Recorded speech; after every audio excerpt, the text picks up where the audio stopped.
Leaders of Arab and Muslim countries around the globe are warning tonight of disaster, while Israel's leaders are hailing President Trump's dramatic policy shift on Jerusalem.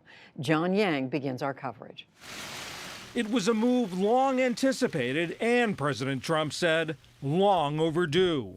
I have determined that it is time to officially recognize Jerusalem as the capital of Israel. This is nothing more or less than a recognition of reality. It is also the right thing to do.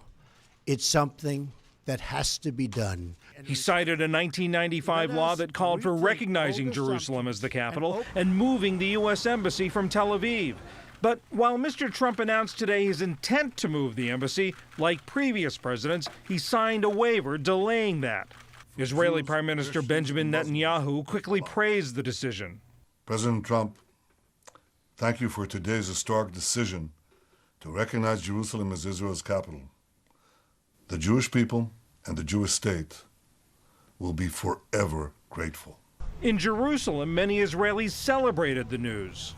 Trump's announcement is it's going to be very important, and I think it's a big celebration for Israel, especially for us, for the Jerusalemites. And Palestinians condemned it. This topic assures how biased President Trump is with the state of Israel and how much he doesn't care about the Palestinians and the situation in the Middle East. On the West Bank, protesters burned American flags and photos of Mr. Trump. Palestinian President Mahmoud Abbas rejected the move. These denounced and rejected measures create deliberate constraints to all the efforts toward realizing peace and reflect the United States' withdrawal from practicing its role as a peace mediator.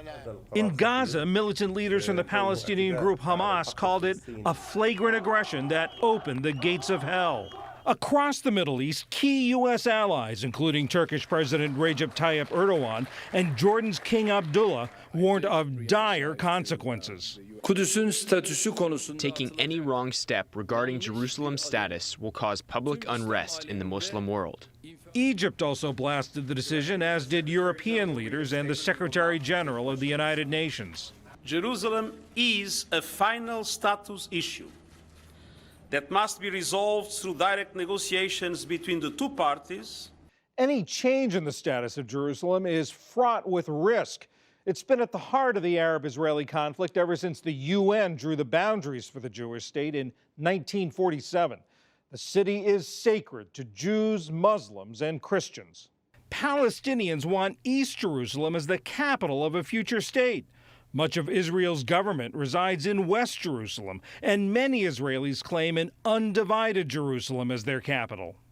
The president didn't refer to an undivided Jerusalem today, and he was at pains to avoid thorny details that have long plagued peace efforts. We are not taking a position of any final status issues, including the specific boundaries of the Israeli sovereignty in Jerusalem or the resolution of contested borders. Those questions are up to the parties involved. Mr. Trump said today's action kept an oft-repeated campaign promise. We will move the American embassy to the eternal capital of the Jewish people, Jerusalem. He's maintained that position since taking office and also suggested earlier this year that he's not wedded to U.S. support for a two-state solution. So I'm looking at two-state and one-state, and I like the one that both parties like. I'm very happy with the one that both parties like. I can live with either one. But today's decision makes the roadmap to a resolution for the Middle East's longest-standing conflict much more complicated. For the PBS NewsHour, I'm John Yang. We'll hear from both Israeli and Palestinian officials right after the news summary.